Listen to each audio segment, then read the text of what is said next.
Belum kenal Allah, belum kenal Rasul, belum paham Islam. Pas mau tobat, kenal sama orang yang suka berzikir, menenangkan jiwa di tengah malam. Bahasanya tafakur. Ya, digiring untuk bertafakur. Ya, suruh zikir, ingat Allah, ingat ini, ingat itu, ya, ingat dosa. Sampai akhirnya dia menangis. Ya Allah Ustaz, betul Ustaz, ternyata ketika kita sempatkan diri di malam hari merenung, mengingat dosa dan lain-lain, betul-betul ya, jiwa ini menjadi tenang. Ini kalau dibiarin lama-lama jadi sufi. Karena dia mendapatkan ketenangan bukan dari sholat, dari merem-merem gitu di malam hari gitu. Pak Subhan Bawasir, katanya Anda kembali ke Al-Quran dan Sunnah. Ini Al-Quran yang menjelaskan, ini Al-Quran yang nyuruh berzikir. Allah Subhanahu wa Ta'ala yang nyuruh berzikir, Pak. Gimana sih ente ini? Kadang-kadang ente ini.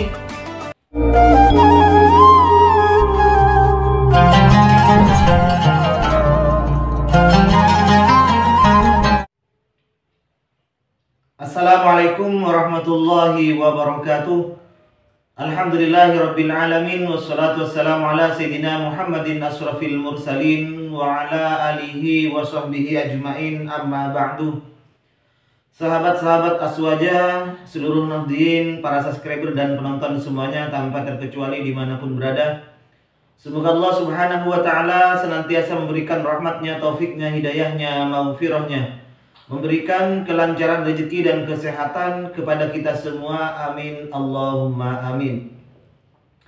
Kali ini saya hadir kembali untuk mereaksi ceramah dari Ustadz Subhan Bawasir, di mana Ustadz ini mengolok-ngolok tarikah sufiyah, cara orang sufi untuk berzikir.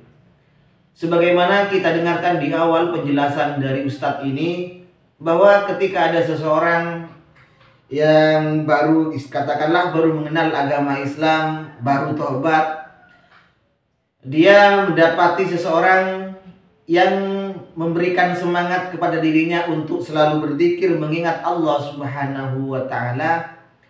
Katanya masalah seperti ini, tarikah seperti ini bisa menjebak orang tersebut jatuh ke dalam tarikahnya orang-orang sufi.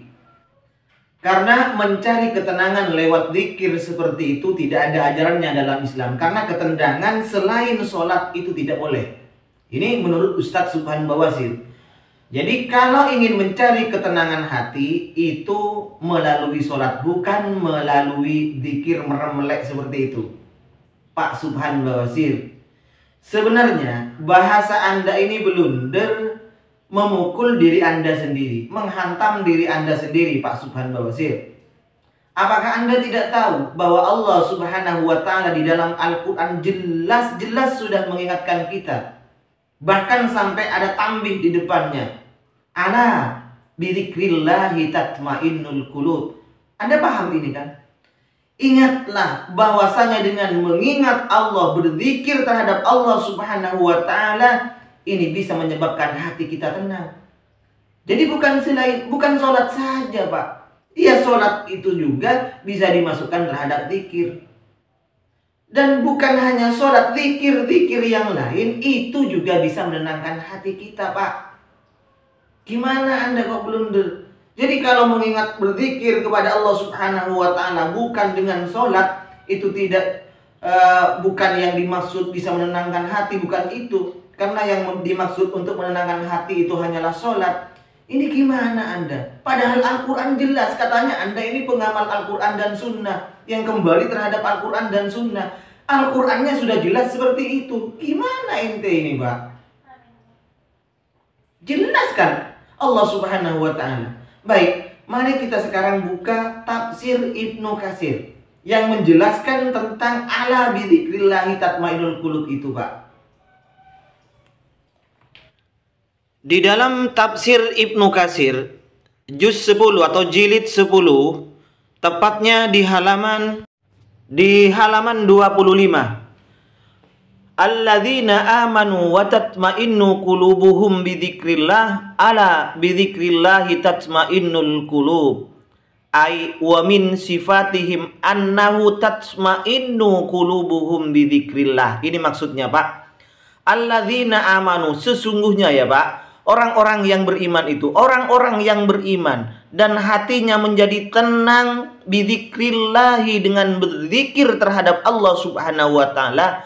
Ala, ingatlah Pak Subhan Bawasir, bidzikrillahi, dengan kamu berzikir terhadap Allah, dengan kamu mengingat terhadap Allah Subhanahu wa taala, tatmainnul qulub, maka hati-hati akan menjadi tenang. Tafsirannya, wa min sifatihim, sifat-sifatnya orang yang mukmin itu, alladzina amanu itu Pak, annahum tatmainnu qulubuhum bidzikrillah, bahwasanya mereka itu hatinya akan menjadi tenang dengan bidzikrillahi, dengan sebab berzikir terhadap Allah Subhanahu wa taala, bukan malah diejek oleh kamu Pak. Ente ini kadang-kadang pemahamannya seperti itu Pak Subhan. Katanya kembali terhadap Al-Quran dan Sunnah. Ini Al-Quran Pak.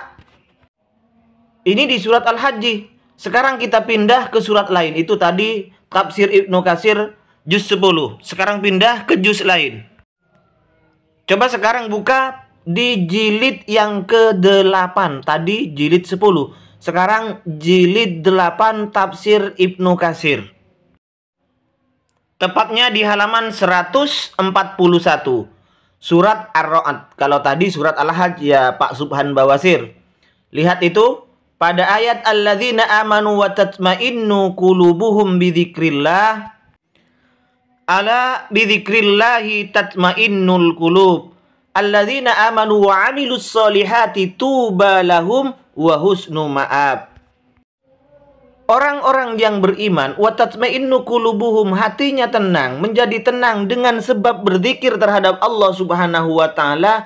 Ingatlah bahwa dengan berzikir terhadap Allah Subhanahu wa taala itu hati-hati Anda akan menjadi tenang Pak Subhan Bawasir. Nah, sekarang apa tafsirannya di surat Ar-Ra'd ini? Alladzina amanu wa tatmainnu qulubuhum bidzikrillah, ay tatibu wa tarkanu ila janibillah. Hatinya menjadi baik, hatinya menjadi tarkanu ila janibillah, i'timad, berpegangan, artinya wasiqah, tausik terhadap Allah Subhanahu wa taala, hanya kepada Allah Subhanahu wa taala. Jadi hatinya menjadi baik, watarkanu ila janibillah, artinya berpegangan, beriktimat terhadap Allah Subhanahu wa taala, wataskunu inda dzikrihi, dan menjadi tenang dengan menyebut Allah Subhanahu wa taala, dengan mengingat Allah Subhanahu wa taala, dengan berzikir terhadap Allah Subhanahu wa taala, watarda bihi maulan wa nasira, dan ridha terhadap Allah Subhanahu wa taala sebagai maulan nasira, sebagai zat penolongnya. Walihada, karena ini Allah berkata, ala bidzikrillahi tatmainnul qulub. Ingat Pak Subhan Bawasir, hanya dengan mengingat Allah hatimu akan menjadi tenang Pak. Maksudnya huwa hakikun bidzalik. Ya betul seperti itu. Kenyataannya memang demikian Pak Subhan Bawasir.